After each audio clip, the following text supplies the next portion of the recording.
आज हम लोग लॉजिक गेट पे बात करेंगे। लॉजिक, तार्किक, तार्किक, लॉजिकल या लॉजिक। एक्चुअल में लॉजिक गेट है, मैंने इसको लॉजिकल कहा है तार्किक के लिए। लॉजिकल कहने का मतलब क्या होगा? अगर इनपुट और आउटपुट के बीच में कोई लॉजिकल रिलेशन हो, एक ऐसा गेट जो इनपुट और आउटपुट के बीच के लॉजिकल रिलेशन को दिखाता है ना?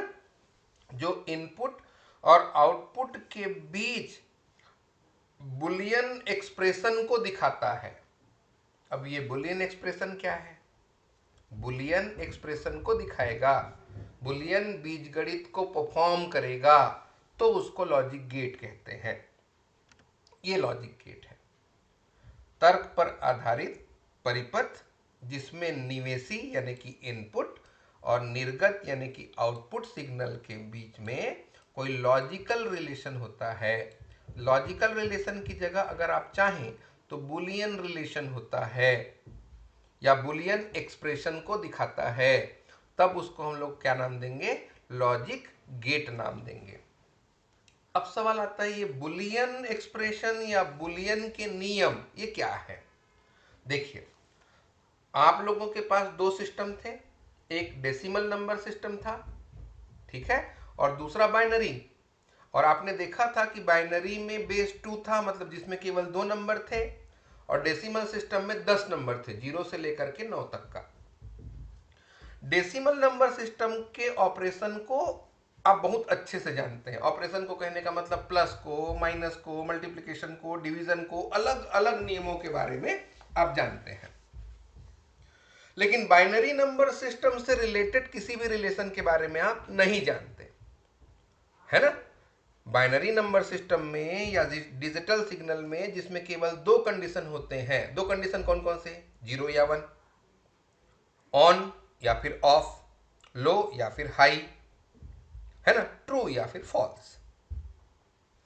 तो ये जो अलग दो ही कंडीशन पॉसिबल वाला जो नंबर सिस्टम है, इसको सबसे पहले एक इंग्लिश मैथमेटिशियन जॉर्ज बुल ने बाइनरी संख्याओं से संबंधित नियम को दिया। किसने दिया? इंग्लिश मैथमेटिशियन, अंग्रेजी गणितज्ञ जॉर्ज बुलिन ने बाइनरी संख्याओं से संबंधित नियमों को दिया, ठीक। और ये जो नियम दिए ना, उसी को बुलियन बीजगणित, बुलियन अलजेब्रा कहते हैं। इसके बारे में मैं बाद में बात करेंगे हम लोग, है ना? इसके बारे में डिस्कशन करेंगे हम लोग। बुलियन अलजेब्रा कहिए या बुलियंस लॉ के बारे में बाद में बात करते हैं। अभी हम लोग गेट पे बात हैं। तो लॉजिक गेट क्या है?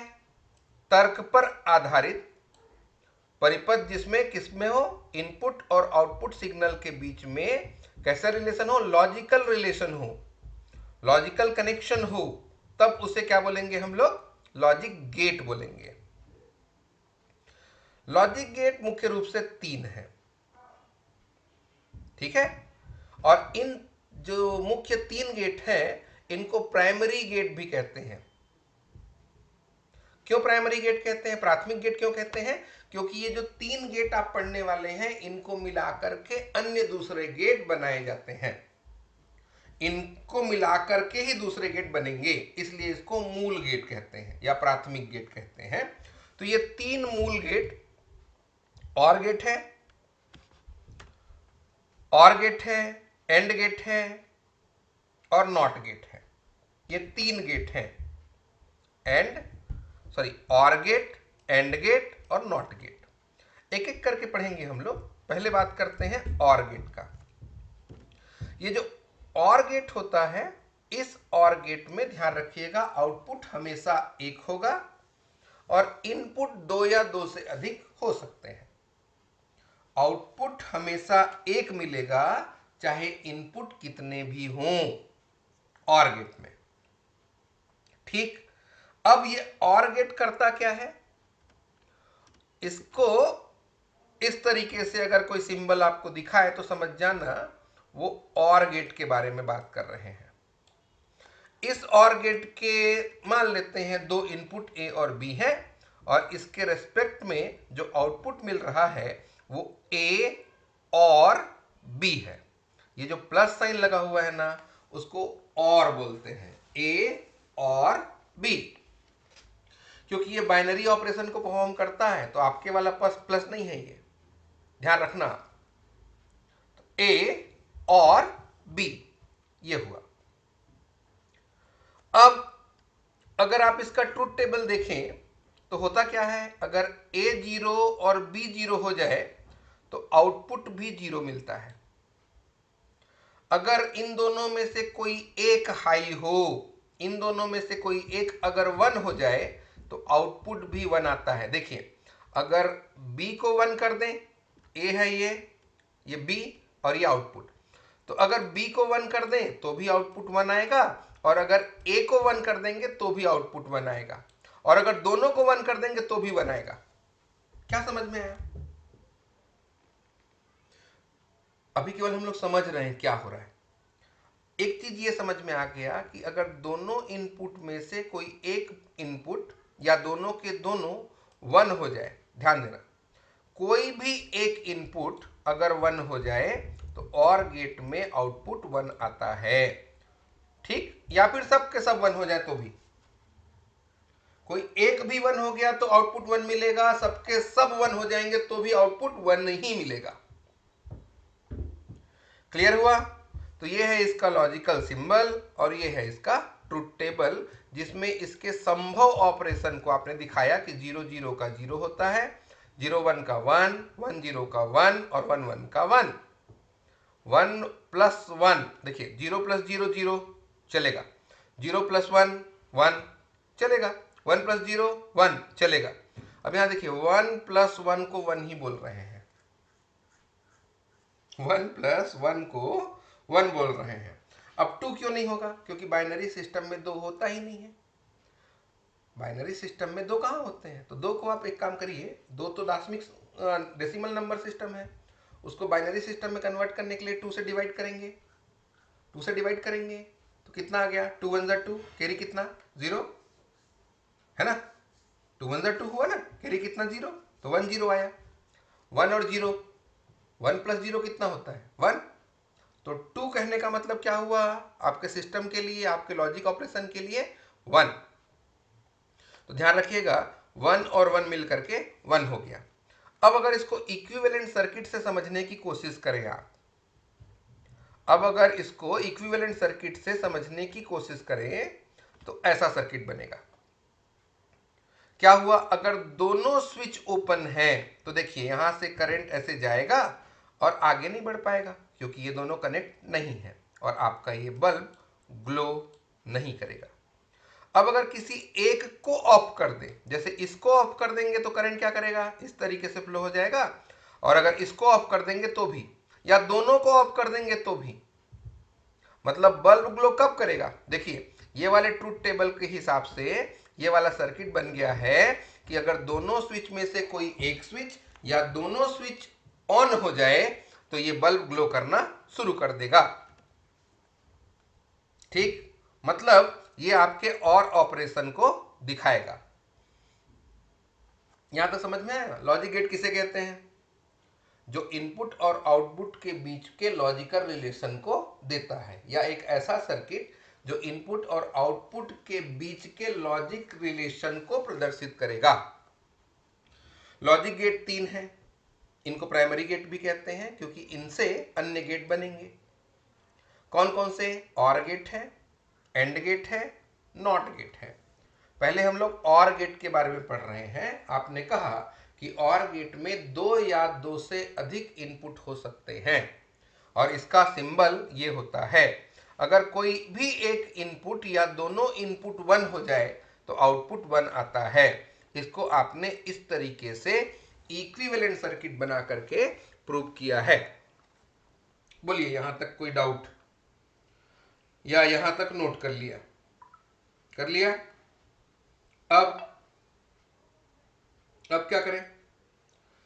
अब एक काम करते हैं, इस सर्किट को बनाएंगे कैसे, इसके ऊपर बात करते हैं।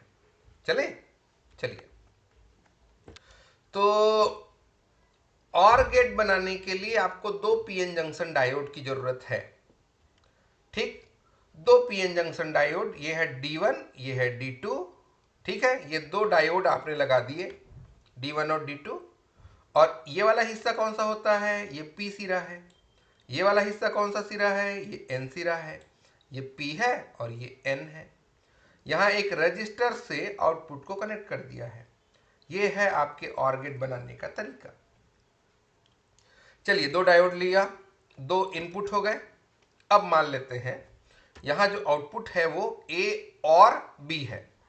तो अगर मान लेते हैं कि A और B दोनों को ग्राउंडेड कर दें, ग्राउंडेड करने का मतलब समझते हैं, ग्राउंडेड करने का मतलब जीरो कर दें, ग्राउंड में करने का मतलब जीरो कर दें। तो अगर इन दोनों को जीरो कर दिया जाए, ग्राउंडेड कर दिया जाए या निगेटिव से कनेक्ट कर दिया जाए, तो देखो P टर्मिनल को माइनस से अगर कनेक्ट करेंगे, P को N से कनेक्ट करेंगे, आप लोग को पता है कि जब P से P या N से N कनेक्शन होता है, जब पॉजिटिव टर्मिनल से P और नेगेटिव टर्मिनल से N सिरा जुड़ता है तो वो फॉरवर्ड बाइस में होगा और उससे धारा बहती है। लेकिन अगर P का कनेक्शन N से, मतलब अगर P टर्मिनल को नेगेटिव से और N टर्मिनल को पॉजिटिव से, मतलब P टू N और N टू P कनेक्शन हो जाए तो वो रिवर्स बाइस होगा और वहां डिप्लेशन लेयर का वैल्यू बढ़ता है तो करंट नहीं फ्लो होता। मतलब पहला पॉइंट लिखिए कि अगर A और B दोनों को भू स्पर्शित कर दें, ग्राउंडेड कर दें, मतलब A equal to B equal to 0 कर दें, तो डायोड D1 और डायोड D2 दोनों के दोनों रिवर्स बाइस में आ जाएंगे। और रिवर्स बाइस में चूंकि कोई करंट फ्लो नहीं हो रहा है तो इस रजिस्टेंस से कोई करंट फ्लो नहीं होगा। और करंट फ्लो नहीं होगा मतलब यहां कोई पोटेंशियल डिफरेंस नहीं है, ये जीरो में है तो ये भी जीरो में ही होगा, मतलब इनके बीच में कोई विभवांतर नहीं होगा। मतलब आउटपुट क्या मिला, जीरो। लिख लीजिए, लिखा। दूसरा कंडीशन, अब दोनों में से किसी एक को वन कर दीजिए। जैसे अगर ये वन हुआ तो ये वाला डायोड में कनेक्शन देखो, P से P यानी कि फॉरवर्ड। अगर ये वन होता तो P से P फॉरवर्ड, मतलब जो वन में रहेगा वो वाला डायोड किस में आ जाएगा, फॉरवर्ड बाइस में, और जीरो वाला रिवर्स में। तो यहां से करंट फ्लो नहीं होगा, लेकिन यहां से तो करंट फ्लो होगा। और जब R से करंट फ्लो होगा मतलब R के सिरों पर विभवांतर उत्पन्न होगा। विभवांतर मतलब अगर यहां पे जीरो है तो यहां कुछ न कुछ होगा, कुछ न कुछ मतलब 1, तो आउटपुट कुछ न कुछ मिलेगा। तीसरा कंडीशन, अगर दोनों के दोनों 1 हो जाते हैं तो डायोड D1 और डायोड D2 दोनों के दोनों क्या हो जाएंगे, फॉरवर्ड बाइस में। और फॉरवर्ड बाइस में हो जाने का मतलब D1 और D2 से करंट फ्लो होगा। और जब करंट फ्लो होगा तो R से भी करंट फ्लो होगा। R से करंट फ्लो कब होता है जी, जब विभवांतर होता है, जब विभव में अंतर होगा तभी करंट फ्लो होता है। तो R पे विभवांतर आया, चूंकि एक सिरा जीरो है मतलब कम है, तो दूसरा सिरा ज्यादा होगा, ज्यादा यानी कि 1। ये है आपके OR गेट का ऑपरेशन। 3 ऑपरेशन है। अगर A equal to B equal to 0 तो D1 D2 दोनों के दोनों रिवर्स बाइस में, रिवर्स बाइस में कोई करंट फ्लो नहीं होता तो R के सिरों पर potential across this resistance R must be 0। और अगर दोनों में से कोई एक 1 हो जाए तो एक डायोड किस में आ जाएगा, फॉरवर्ड में। फॉरवर्ड में आएगा तो करंट फ्लो होगा, और करंट फ्लो होने का मतलब पोटेंशियल डिफरेंस होना है। तीसरा स्थिति, जब दोनों के दोनों 1 हो तो D1 और D2 दोनों फॉरवर्ड बाइस में है, मतलब इससे करंट फ्लो होगा। करंट फ्लो होने का मतलब यहां विभवांतर है, तो इसको भी लिख लीजिए जी। ये हो गया आपका OR गेट। क्लियर हुआ। लॉजिक गेट किसे कहते हैं, OR गेट। 3 बेसिक गेट में से OR गेट क्या है, इसका सिंबल क्या है, इसका ट्रूथ टेबल क्या है, इक्विवेलेंट इलेक्ट्रॉनिक सर्किट क्या है, इलेक्ट्रिक सर्किट कैसे बनाते हैं और उसका ऑपरेशन क्या है। ठीक, ये है OR गेट।